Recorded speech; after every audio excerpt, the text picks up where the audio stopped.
کہتے ہیں کہ بعض مساجد میں امام مصلی پر نہیں پہنچتا اور تکبیر شروع کر دی جاتی ہے، جبکہ نظریہ یہ ہوتا ہے کہ امام ہمارا ملازم ہے اور وہ ابھی تک مصلی پہ نہیں آیا، جب تکبیر کہیں گے تو وہ خود بخود مصلی پہ آ جائے گا، کیا ایسا کرنا درست ہے؟ وضاحت فرما دیں۔ یہ ناجائز ہے، ایسے لوگوں کو چاہیے کہ امام کا انتظار کریں۔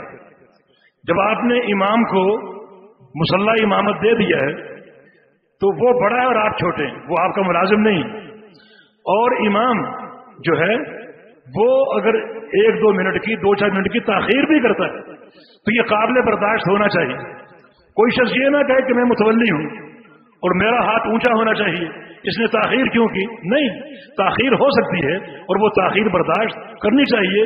جناب رسول اکرم صلی اللہ علیہ وسلم کا نماز کے لیے آنے کا فکس وقت نہیں تھا، کبھی 2 منٹ تاخیر، 2 منٹ پہلے، اور بعض وقت ایسا ہوتا مثلا عشاء کی نماز میں، فجر کی نماز میں اگر دیکھا کہ لوگ ابھی اکٹھے نہیں ہوئے، تھوڑا بہت انتظار بھی کر لیتے۔